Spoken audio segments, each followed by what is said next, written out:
So you had that conversation before the game about wanting to make sure you come out the right way, energy-wise. It didn't happen, but so do you get encouraged that you found it enough to win in the second half, and it's another learning moment, or how do you look at the whole thing? Very encouraged. Thought we were pretty bad in that first half.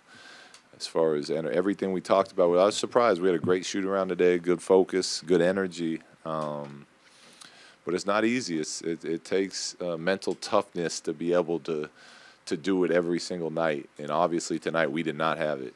Chicago got whatever they wanted. They moved the ball side to side, hit rhythm three-point shots, and we had to find people to spark us. And once we got sparked, our guys did a great job. Julius was a big part of that. Josh Hart was a big part of that. As far as changing our aggression, our energy level, and in the second half, we played at a much better level, pace, control of a game that we want to play. I think we had one turnover, and it was a team turnover. It wasn't even an individual one. And after we had 13 or 14 turnovers in the first half, and held them to 38 points in the second half. So very proud, and yes, it is a learning opportunity for the guys to be down 20 and realize that you don't need hero shots. You just need to tighten up what we're doing, and we can get back in the game. Luke, you kind of just started to answer my question there, but you're looking at that first half with the 13 turnovers. What did you say at halftime to get them to change that second half? I talked about the effort. Nothing matters. I was shocked we were only down 14 at the half, to be honest. I said, we're lucky to be down 14 right now, the way we played. And, the good news is we have plenty of time to come back. It's an NBA game. We'll have our chances, but nothing matters without effort. But obviously that didn't really work because our first two stops in the second half, they got offensive rebounds, and then we fouled a three-point shooter. So really I think it took Julius and Josh Hart getting put in the game, two of our tougher players, to really spark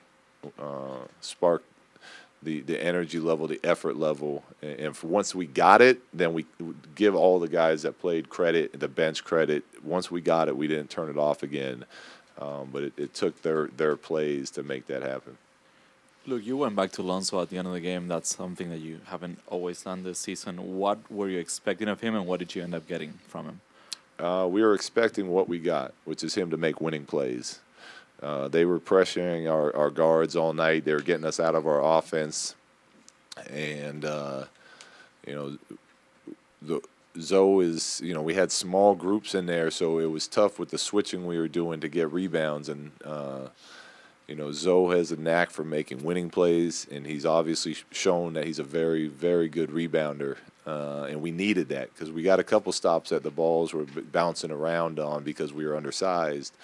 And he came in and provided that for us. And obviously, whenever he's on the floor, especially down the stretch, you feel confident with the decisions he's going to make.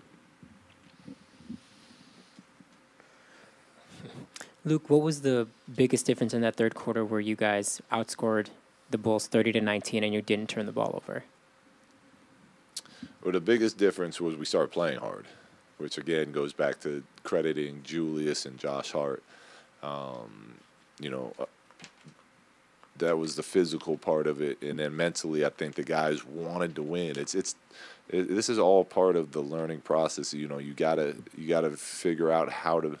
It's not enough to just want to win, and you got to be locked in mentally and will your body even when you're tired, things like that.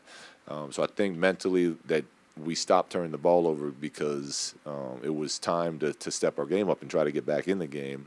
And then physically, the effort that Josh Hart and Julius gave really changed the way we were playing. Luke, in a perfect world, would you just as soon kind of play a more consistent rotation night in and night out? It does shift a lot.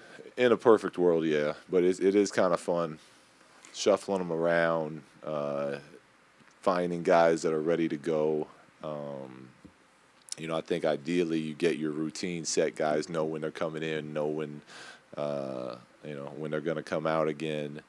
But that's a luxury we don't have right now because we're still in the process of teaching and learning to play a certain way, and the best way to teach and learn that is on nights when you don't have it, you're not going to get rewarded with playing time.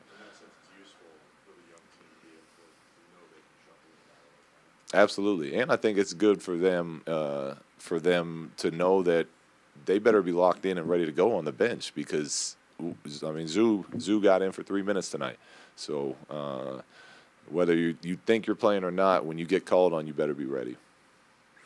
Yeah, Luke, is there times in the second half when you can allow yourself to think, this is how it can look, this is how it can be, this is what you guys have been working for?